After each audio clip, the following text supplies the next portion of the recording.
After 2022, Kiev opened an embassy in Nouakchott. The Ukrainian embassy oversees food supplies for refugees from Mali.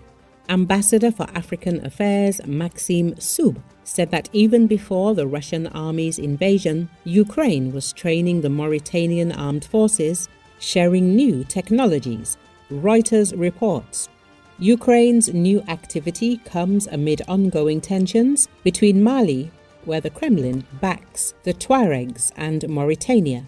Russia's military presence undermines stability throughout Africa. Russian companies are involved in the mining business, and mercenaries guard the leaders of Central and West African countries. Moreover, the Russian Federation is the main supplier of weapons to African countries. Kiev wants to counter Russia's narrative in Africa to boost trade. There are currently 18 Ukrainian missions in Africa. Kiev has managed to win over Congo and Côte d'Ivoire and plans to open an embassy in Sudan by the end of 2025. However, Ukraine cannot yet keep up with the Russian Federation, which has 40 missions in Africa and plans to open 7 more, especially since the Kremlin has deep military and commercial ties.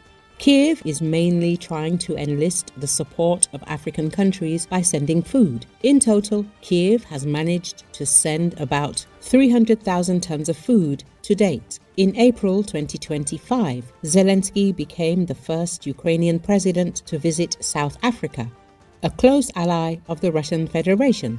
Experts say that Ukraine mainly supplies products to North African countries, and the center and south gets the leftovers. Recall, Russia suffered significant blows to its reputation in mid-2024. An attack on its territory by Ukraine came as a surprise. In West Africa, the Wagner mercenary group, supported by Russia, suffered one of its heaviest fatalities in Mali. With the involvement of Ukraine in the war in Sudan and Mali, it looks like African countries are in fact getting drawn in and on their own territory. A new proxy war will have severe implications for the region and continent more broadly.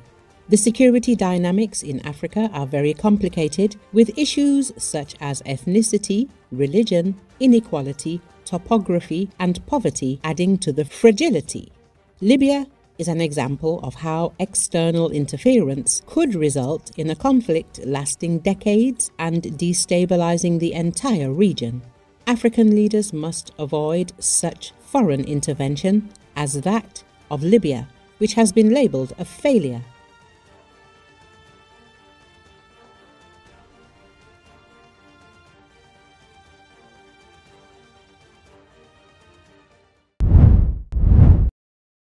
A video has been shared in social media, showing the aftermath of Israeli missile strike on Iran's notorious Evin prison on Monday. The video footage captures the damage inflicted on the prison. Parts of the facility are seen to be razed to the ground. Israel launched an airstrike on Evin prison in capital Tehran on Monday, causing serious damage to the facility. The prison serves for incarcerating political prisoners, human rights activists, and others. It should be noted that the 12-day war between Iran and Israel started on June 13 after Israel's surprise strike on key military and nuclear facilities in Iran. Iran responded by firing barrage of missiles across Israel.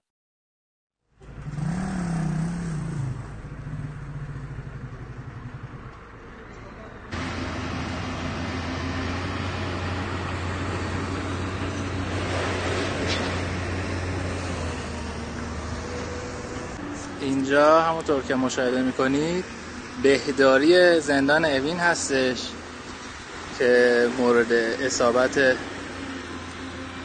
رژیم صهیونیستی قرار گرفت. اینجا داخل بهداری زندان اوین هستش که همونطور که مشاهده میکنید کامل تخریب شده.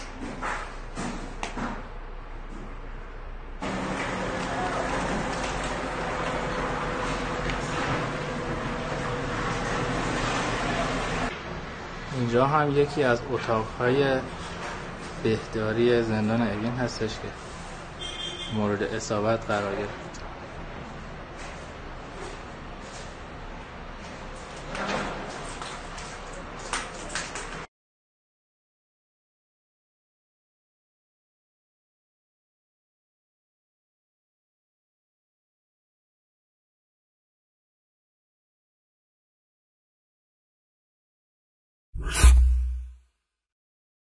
Israel's tally of the war damage it wrought on Iran includes the targeted killings of at least 14 scientists, an unprecedented attack on the brains behind Iran's nuclear program that outside experts say can only set it back, not stop it. In an interview with the Associated Press, Israel's ambassador to France said the killings will make it almost impossible for Iran to build weapons from whatever nuclear infrastructure and material may have survived nearly 2 weeks of Israeli airstrikes and massive bunker-busting bombs dropped by U.S. stealth bombers. The fact that the whole group disappeared is basically throwing back the program by quite a number of years, Ambassador Joshua Zarka said. They were killed, not because of the fact that they knew physics, but because of the fight that they were personally involved in, the creation and the fabrication and the production of nuclear weapon, he said. 9 of them were killed in Israel's opening wave of attacks on June 13, the Israeli military said. It said they possessed decades of accumulated experience in the development of nuclear weapons, and included specialists in chemistry, materials and explosives as well as physicists.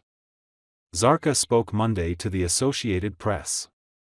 On Tuesday, Iran state TV reported the death of another Iranian nuclear scientist, Mohammad Reza Sadeghi Saber, in an Israeli strike, after he'd survived an earlier attack that killed his 17-year-old son on June 13.